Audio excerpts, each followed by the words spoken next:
everyone. Thank you so much for coming to tonight's conversation series. First, wanted to just share the apologies of our rector. He is unable to make it tonight and sends his sincere apologies to all of you. But we are incredibly excited to introduce you to the Director General of the Food and Agricultural Organization, José Graziano da Silva. Thank you for coming tonight. Thank you. As with our other conversation series, we will begin with the first 30 minutes Q&A between us, and then I will open up the floor to questions from the audience in the remaining 30 minutes. Following, we welcome you to join us for a reception afterwards in order to continue the conversation or follow up with any questions. To offer a brief biography, José Graziano da Silva was elected Director General of FAO in 2012. He is now serving in his second term. Prior to his current role, he headed the FAO Regional Office for Latin America and the Caribbean from 2006 to 2011. Before joining FAO, Graziano da Silva served as the Brazilian Special Minister of Food Security and the Fight Against Hunger, during which he led and designed the implementation of the Zero Hunger, or Fome Zero, program. As an agronomist and academic, he has over 30 years of experience working in the field of food insecurity, rural development, and agriculture issues. Graziano da Silva holds a BA and MA from the University of São Paulo, Brazil, a doctorate from the State University of Campinas, Brazil, as well as postdoctorate degrees from University College London, the United Kingdom, and from the University of California, Santa Cruz. It is our sincere pleasure to welcome him here tonight. I will briefly introduce myself, as I'm perhaps a new face here. My name is Rebecca Brubaker. I'm a policy advisor in the Center for Policy Research here at United Nations University.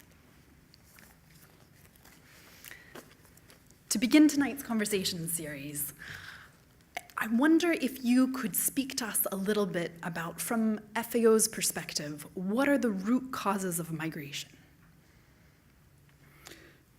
Rebecca, let me first of all thank you for the invitation. To be here, for me, it's always a pleasure to be in a university. Have spent 35 years of my life on research and teaching. So I feel very comfortable when I have time to interact with academic.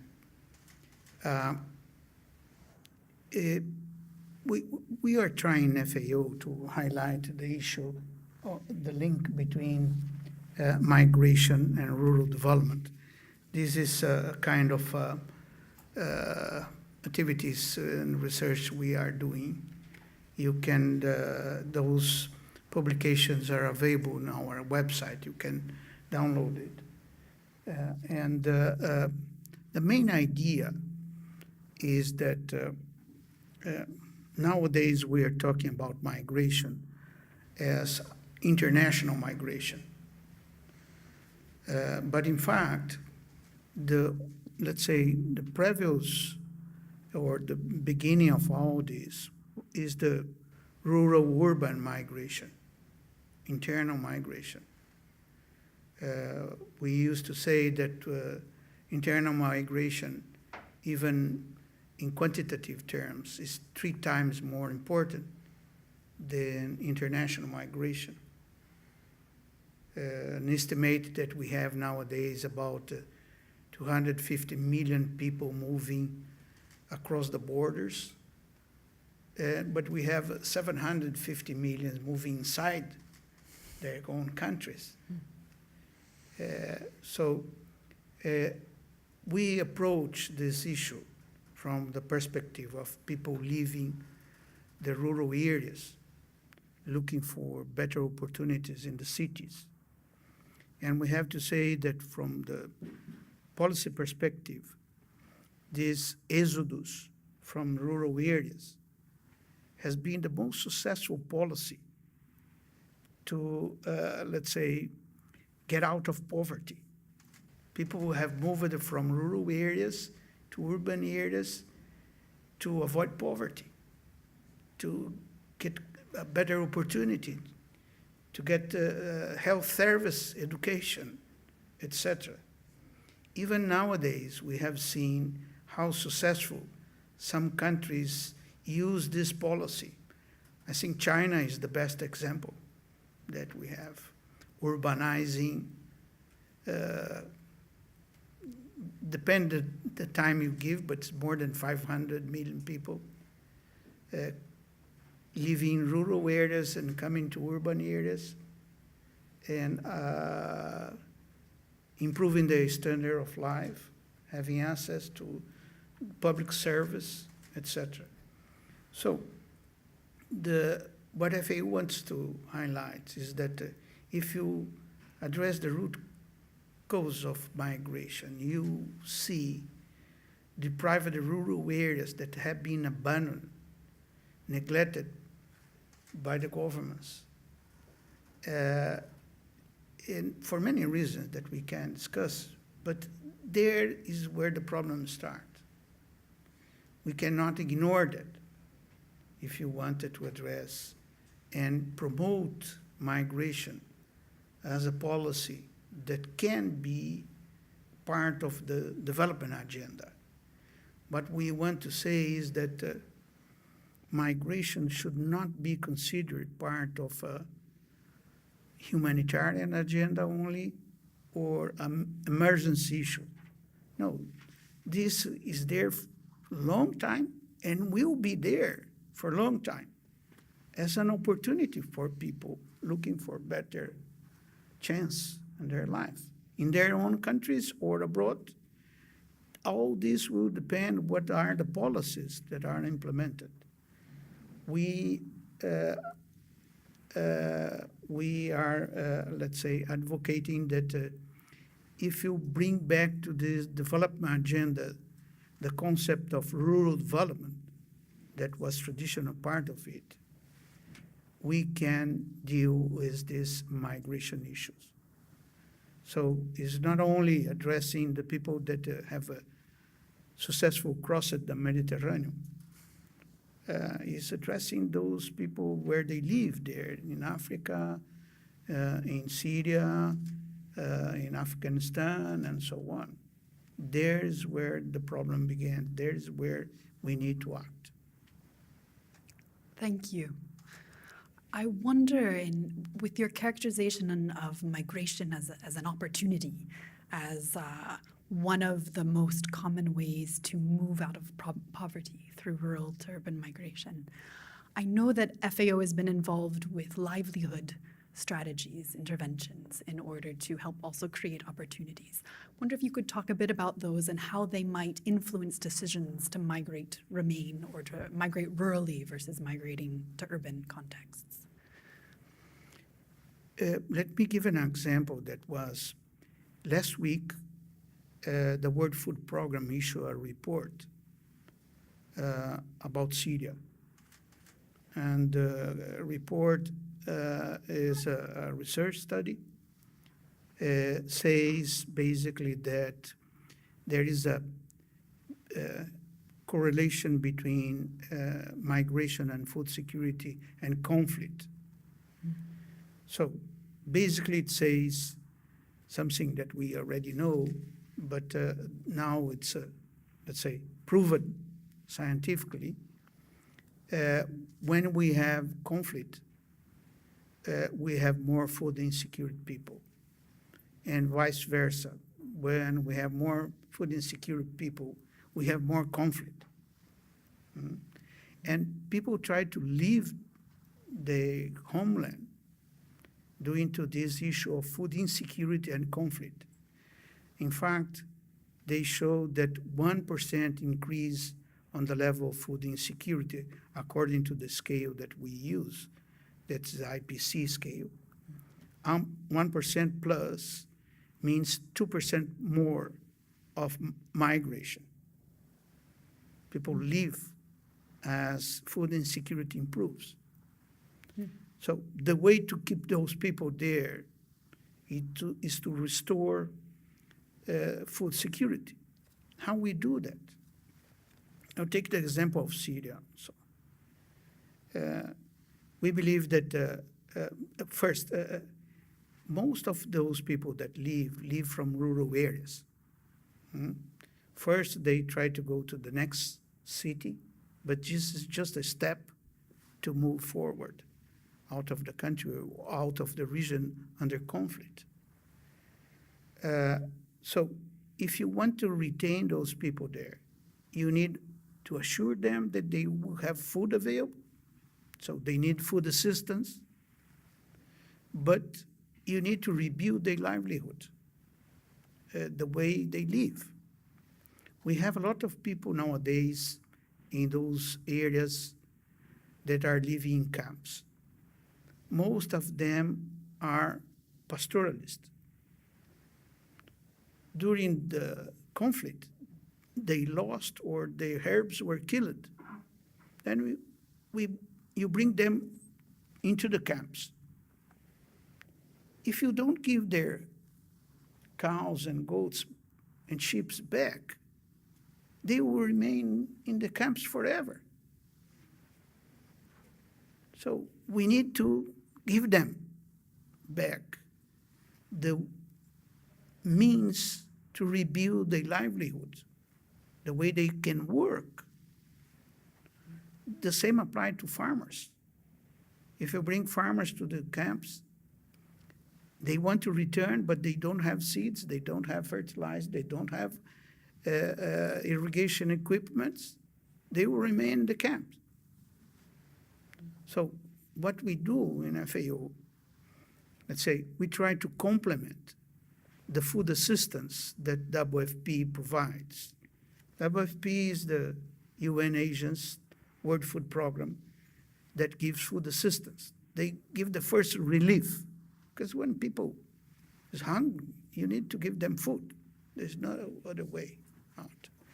But that is not enough. Giving people that are hungry food will not solve the problem of hunger. You need to allow them to produce their own food when they can. Syria is still producing, even under conflict, about 50% to two-thirds of the agriculture production they used to produce before the war. There's a lot of people involved on agricultural activities. If you don't support those people, we will need much more food assistance. It will be much more costly because you need to bring food from outside the country. It costs 10,000 more than producing locally. So this is our approach, a complementary approach to rebuild the livelihoods. It's not enough to support lives. That's needed, of course. But you need to support the livelihood, rebuild the livelihood, if you wanted to have a sustainable approach to combat hunger. Thank you. That's fascinating to hear, particularly also considering it in the context of the Secretary General's new emphasis on prevention and how focusing really at this root cause of building resilience through these complementary livelihood intervention programs that FAO has undertaken, how important a role that will be as part of this new comprehensive focus or attention on prevention. So that is quite helpful for us to better understand and to hear. To move from specific interventions to another factor complicating efforts to create sustainable livelihoods or to have food security, I'm curious if you could tell us more about how climate change in particular is impacting on rural migration and what sorts of trends we might be able to expect in the future as it continues to intensify. Well, I'll try to address more specifically this climate change impact because it just happened, already happened. It's not something for the future. People used to talk about climate change impact for our, let's say, grandsons. No, it's nowadays that we are seeing that. Give an example of Africa. One of the best performance of countries in Africa were in the East Africa countries, Ethiopia, the way down until Kenya, Uganda, they have been able to produce their own food and increase and reduce a lot the number of malnourished people. In the last 4 years, we saw the impact of El Niño. El Niño is a change in the pattern of rainfall that start in the coastal area of Peru, in the Andean region in South America, but affect all the Pacific areas and go through to reach Africa, East Africa. So in those areas, we had, in the last 4 years, 3 years in sequence of drought, severe drought. No rain at all, not a drop of water in some areas. Despite all efforts, like the governor of Ethiopia have been doing to promote irrigation schemes and successful approach for new varieties resistant to drought, we step back. And Ethiopia is now at the brink of famine also, without conflict. Ethiopia is a country that where we don't have an open conflict like we have in South Sudan or Somalia. So what climate change is doing is, let's say, not only undermining all efforts to promote food security, but stepping back countries that had already achieved a good performance on that. And I'll say more. My vision is that since ever human beings, we have tried to guarantee our supply of food. Since agriculture was invented, let's say, we have been trying to have enough food to eat tomorrow. And since the Green Revolution in the 60s, we didn't saw famine back in the international agenda. Last one was during World War and after wars. So from the 60s on, production has raised faster, and we have been able to provide enough food for all. The problem was how to distribute it, have a better distribution. Nowadays, we produce more than enough food. We waste 1/3 of food that we produce. But we have famine back in the agenda. And looking forward, what climate change is doing is undermining this security. We knew before that we will have food available if we plant. Now we don't know. Even we don't know when to plant now. Because, for example, in this region of Africa that I'm saying, and I just visit Chad, Lake Chad region. Lake Chad is the only water available in the border of the Sahara. And the lake used to have 800,000 square kilometers 30 years ago. This 800,000 is now reduced to 20,000. And will sink if we don't act urgently to restore this capacity of the lake. But the season that was, let's say, the provision was to start in late April, beginning of May. It didn't start raining until now. And this has happened everywhere.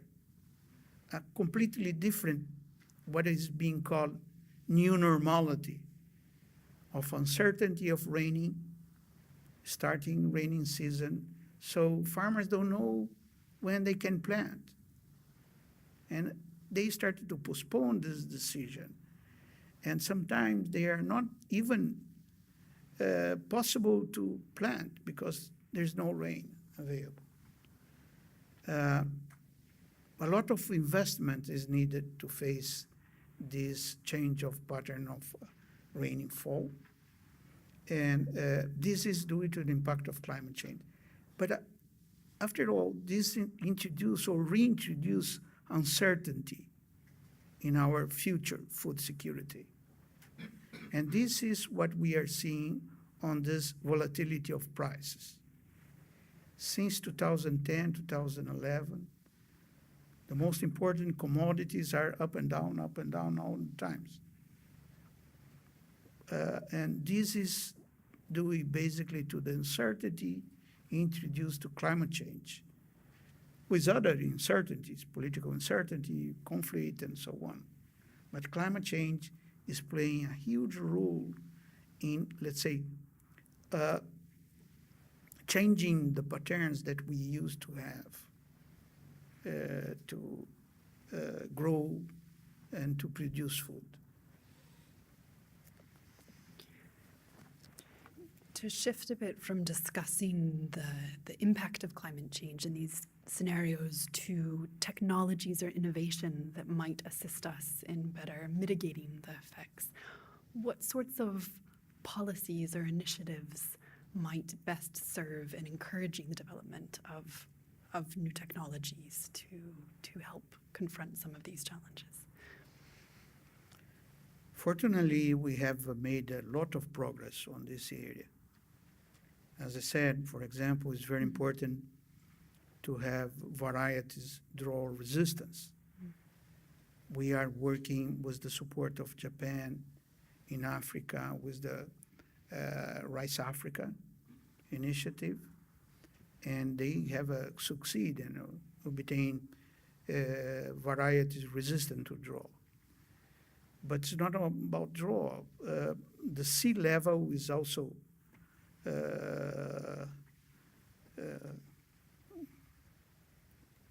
the sea is coming up. Mm-hmm. And regions like the delta of the Nile or the delta of the Ganges River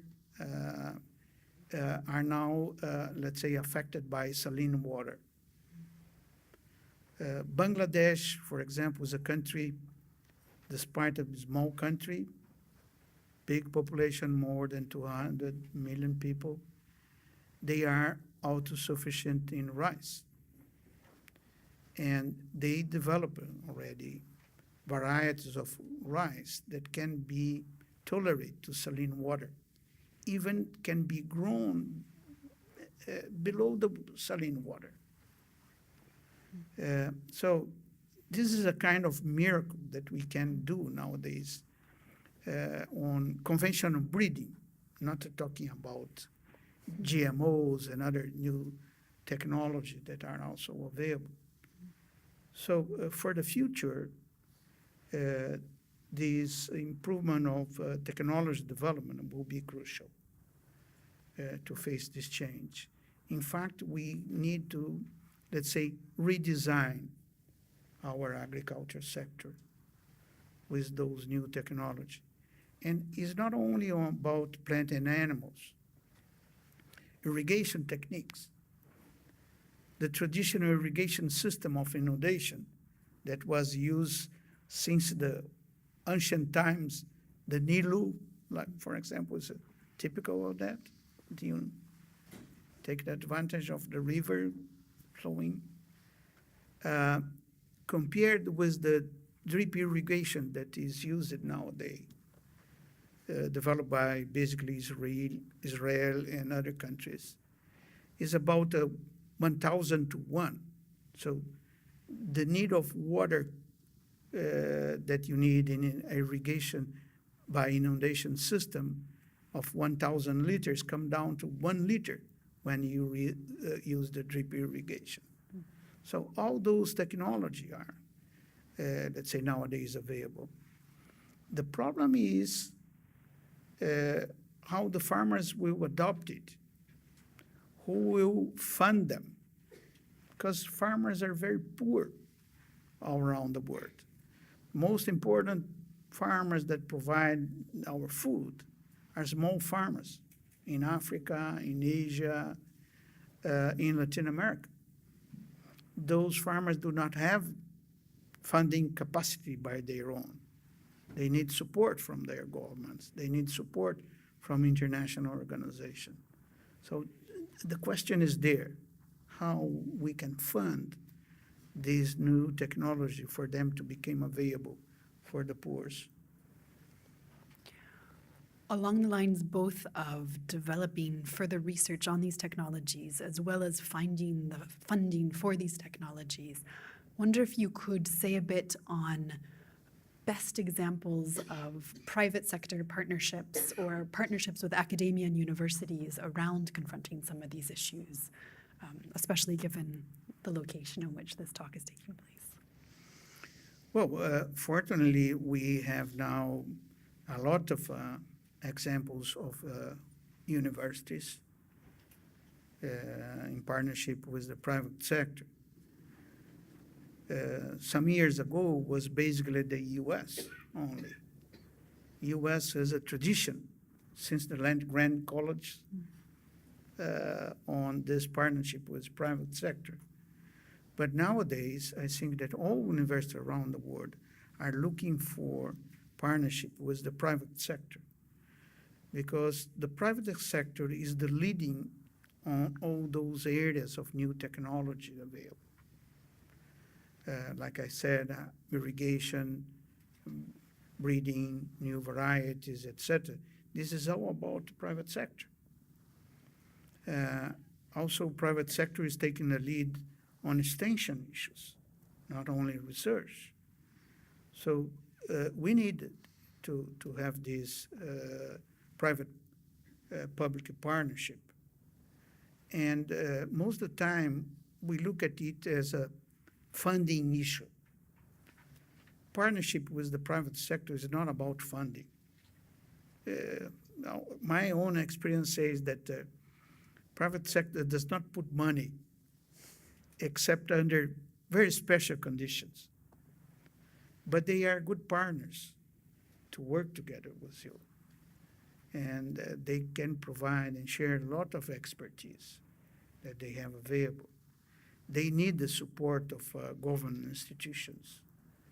And they need also the support of international organizations like FAO to provide the standards for them. Because the regulation of what is good or bad for consumers and for farmers, etc., needs to be provided by the public sector. And there is where the partnership is so important. We have, for example, in FAO, what we call the Codex, is a joint commission between the World Health Organization, WHO, and FAO. This commission sets all the standards of all the food you eat, or the farmers for planting. It's a joint partnership, as I said. WHO takes care of what affects the health of the consumers, and we take care of what are the fertilizer, the pesticides, etc., that can be used. And it's a very successful partnership that sets standards for the private sector to work under it. This is a typical win-win solution, setting standards. But there are also some innovative projects nowadays looking for new areas of research with the private sector. IT technologies, I think the best example. We are all looking for information technology that could be, let's say, implemented to help the control and regulation of our activities. If you look for what is nowadays the innovation in the agriculture sector, most of them comes from this area, applying information technology to the production and control of production. Thank you for expanding on that. I have many more, but I did promise the room that I would turn over the microphone 30 minutes in. So I pleasure. will restrain myself and open the floor to all of you, though I was asked by the rector to remind that, of course, to keep your question, to introduce yourself when you ask a question as per our tradition, and to say what your affiliation is, and to try to keep your question short just so that we can get through as many questions as possible tonight. And I may take a few at a time depending on what works best. So to open up the floor, are there any questions from, please? You take several ones What and would then, you prefer? well, no, just to take notes. All right. Okay. I'll start one by one. No problem. Go on. And Dr. Katsura, yeah, nice to meet you. Yeah, I have. Yeah, you said the farmer is a poor.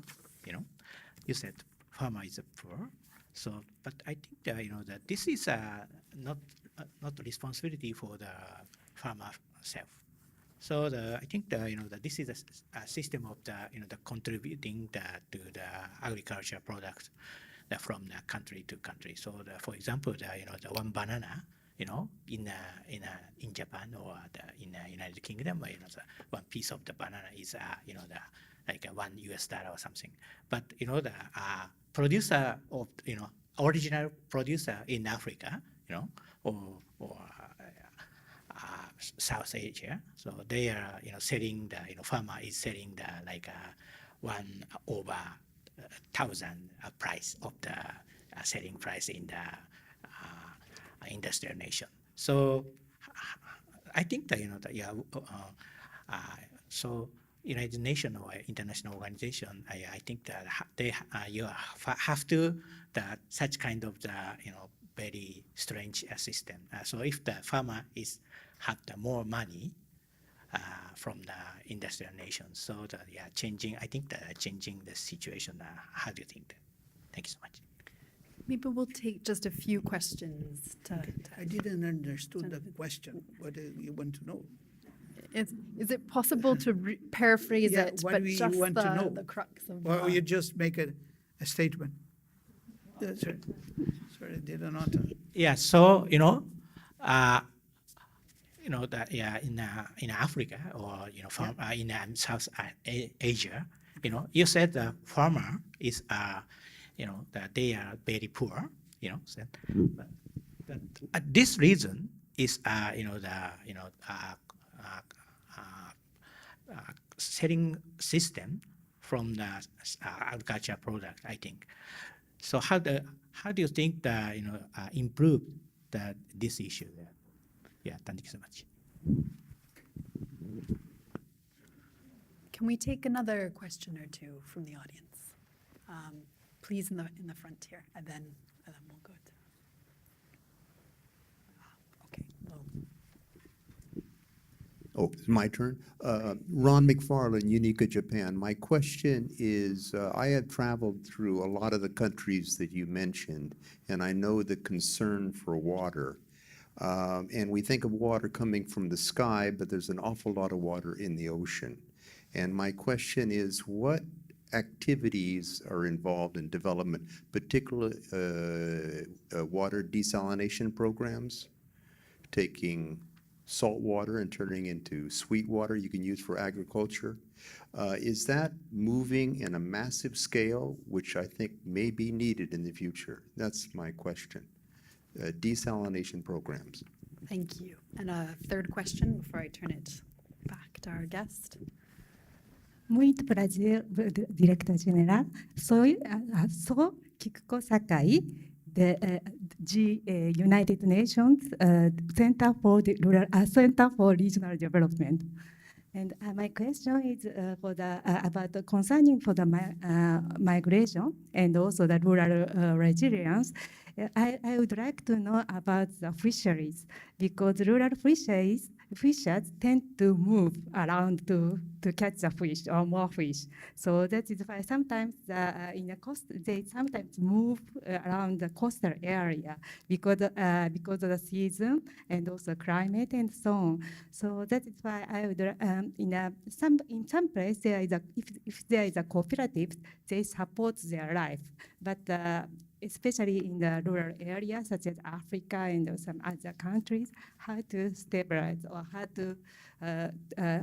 to strengthen the resilience of the rural population, especially in the fisheries. Yep. Well, if I understood your first, and that make you addressed the issue of the prices that the farmers receive and the commercialization system. Of course, this is perhaps the most important issue.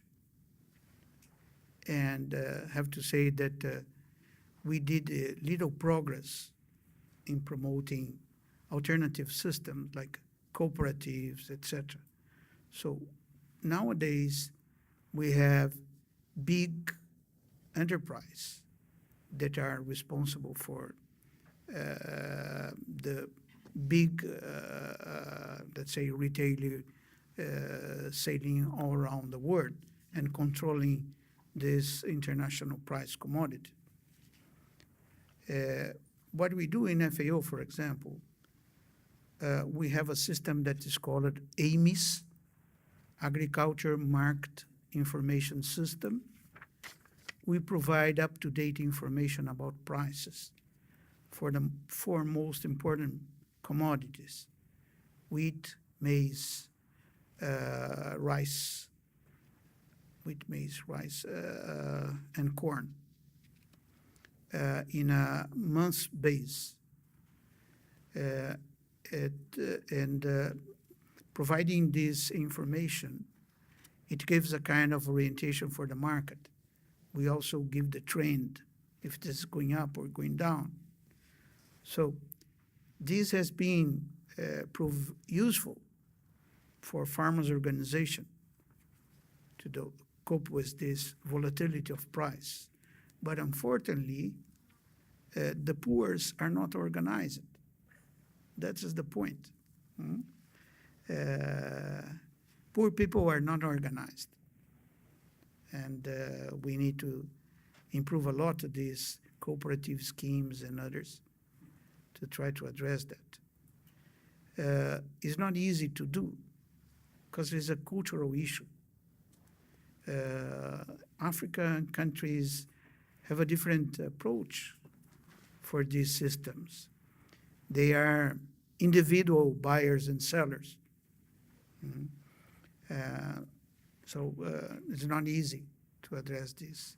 I don't have let's say, a more concrete answer for that problem, but it's part of our day-to-day life in FAO to try to promote farmers' cooperative and farmers' unions. About the issue of water scarcity and specifically desalination, a few countries are developing it by now. Basically, the Gulf countries, Arab countries, and Chile has started. Chile, the northeast part of Chile is a desert area, the worst desert of the world, by the way. And the cities there, Arica, Punta Arenas, are using desalinated water. But the use of these due to the very costly till now, but also, let's say, it's not for drinking water. Until now, we did not solve the issue to provide desalinated water for drinking. They do not fit the standards we need in terms of units on salt concentration. But it is improving. It is improving. There are new technologies available, not only filters, that was the traditional one, but are now also using arc voltaic technology to decompose the water and recover it, like a distillery process. That is very promiseful new technology. And there are many others being used, but the progress is not that great progress to cope with the impact of climate change. What, yes, have been improving a lot is using underground water, pumping water from the under the soil. That has been more useful until now. But most of those resources are, let's say, not renewed resource.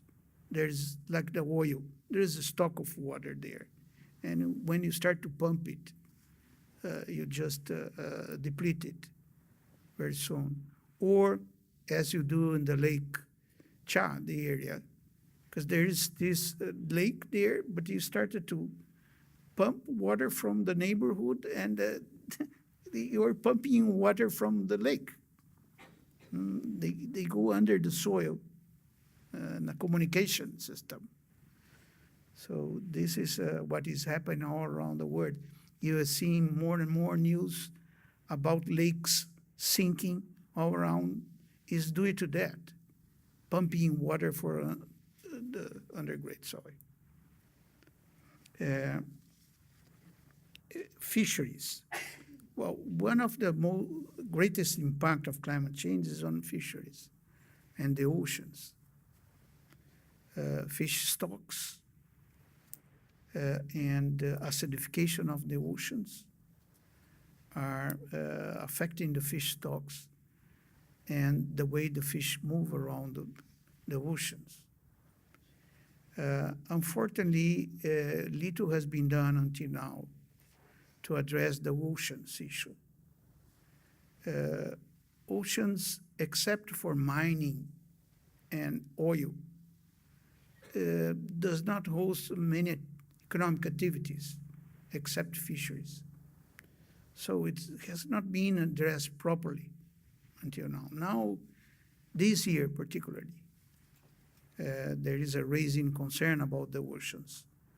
We will have 5 big conferences about ocean and fisheries, starting from New York now in June, but another one in Malta and others that I don't remember now exactly.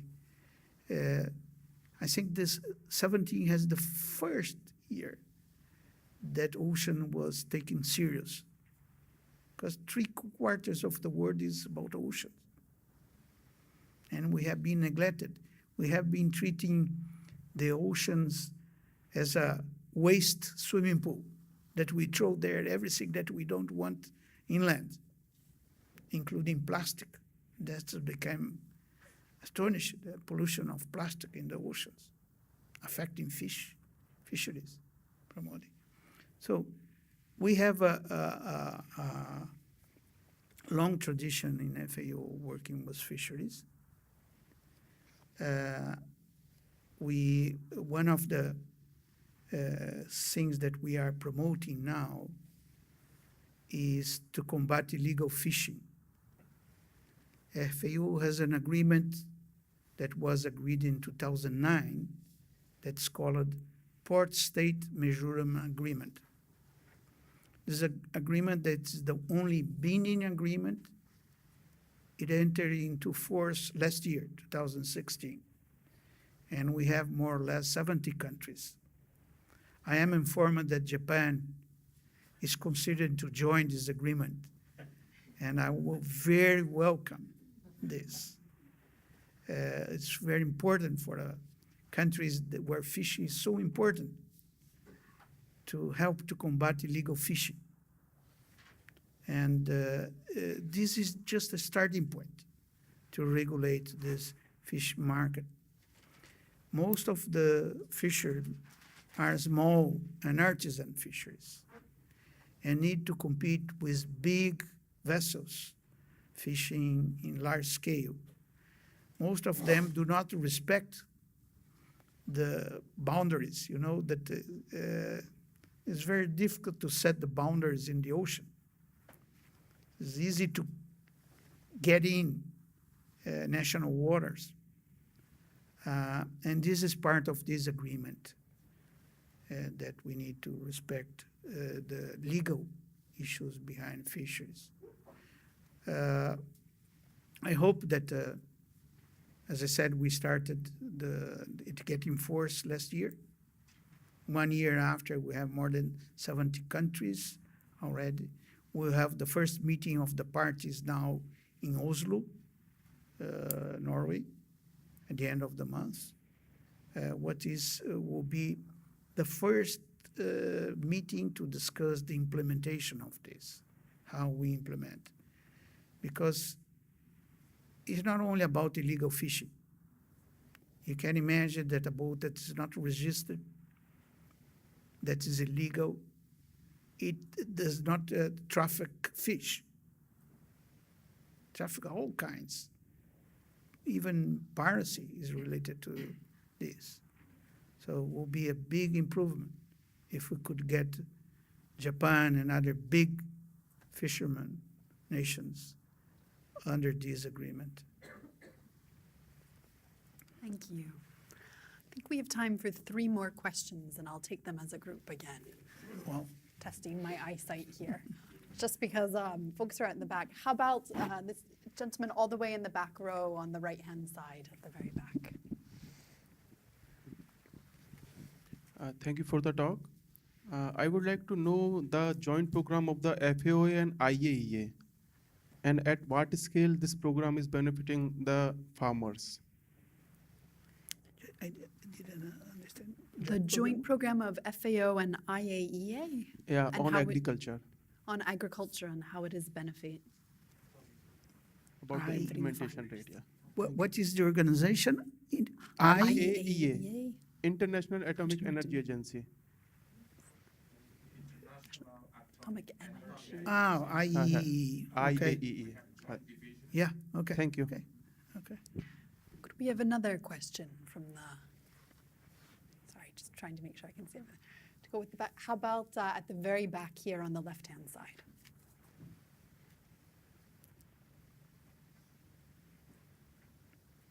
And again, just a reminder, thank you. That was a beautiful, crisp, short question, just to encourage others to follow that example. He is not finding who. Could you raise the hand again, please? Yeah? Yes. This lady? Sorry. Yeah? Yes. Thank you. I'm Celine Miyazaki from Health Policy.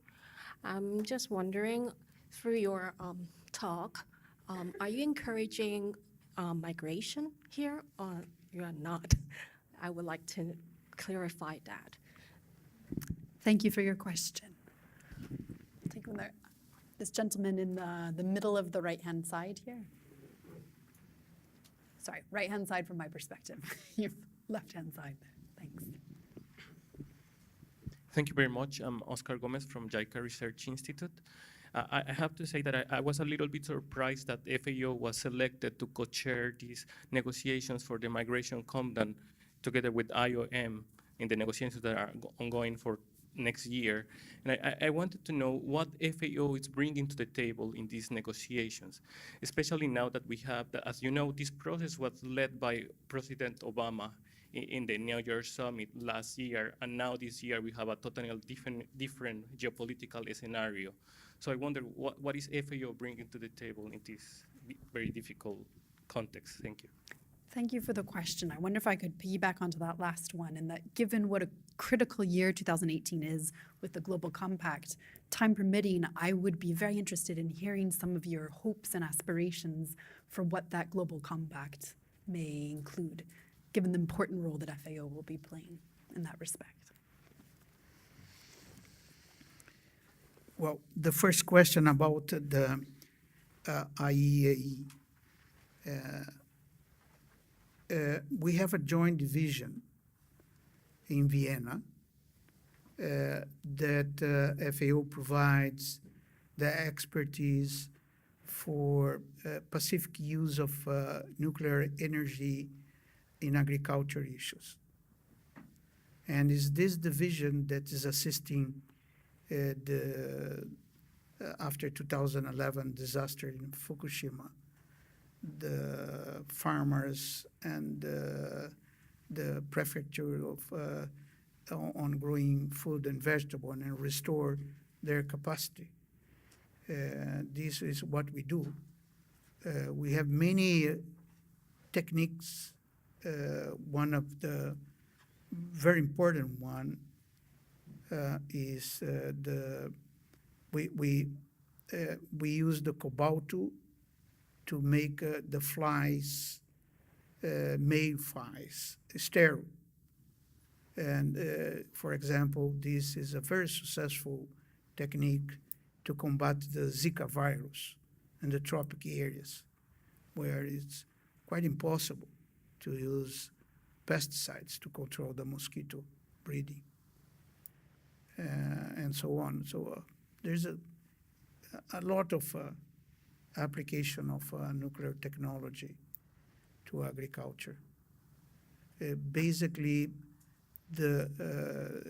we use cobalt, but can be used other one like cesium and others to provoke change on the genetic of a crop or an animal. Then we can select it to see what happens. The lady make a good question. Am I encouraging migration? Yes, I am. There are some deprived areas that will be very, very difficult to assist the people there without a migration component. And migration should not be seen as a bad issue. And sometimes it's also a temporary issue. I'll give you an example. I come from Brazil, from the state of São Paulo, and there is a lot of Japanese there that left Japan beginning of the 90s, after war, first war, after the second war. I went to the schools, many Japanese. They went to São Paulo to work on the coffee plantations in a very difficult and bad situation. But after one generation, they are established farmers. Many of them are not anymore on the farmer. They came to the cities and have, let's say, other activities. There's a very successful example of leaving poverty behind. The Japanese migration to Brazil. And the country benefit a lot of this migration. The expertise that we have nowadays on vegetables, on eggs, poultry production, came with the Japanese, was introduced with the Japanese in Brazil. So most of the time, the countries benefit from this migration. It does not mean a bad thing. And nowadays, I come from a family of farmers. My grandfather left Calabria 1857 due to a drought and came to Brazil. And we're still farming now. But we all live in the cities. We don't live in rural areas because nowadays you can manage a farm living in a city. There is a good communication, good system. You can go in and out. etc. You don't need to live in a remote area without electricity, without a college for your kids, without a hospital when you get sick, etc. There's a new ways of it. Of course, if we could implement rural development for all, this would be another solution. Many people are getting back to the countryside, looking for a better life, because cities became impossible to live. So there's a reverse migration nowadays from big cities. Most probably Tokyo is facing this issue. São Paulo, Brazil, 26 million people. Well, impossible to live there. And this is the tendency, I would say, for the future. Commuting areas that you can live and work better. This is a new tendency. So migration should not be seen first as a definitive move. Could be seen as a seasonal or a temporary move. There are a lot of people that goes working in a temporary base in some areas. Tourists, for example, that move to work on tourists in some areas, France, Portugal, Italy. People move from one region to work as tourist guides and tourist service providers, and then come back to their hometown in a temporary base. So it's not exactly a bad thing or something disrupting. What we need to promote is as orderly migration and not this distress migration that we are seeing. What we are seeing now is people fleeing from hunger, for conflict. Well, that is not a normal migration process that can benefit human beings.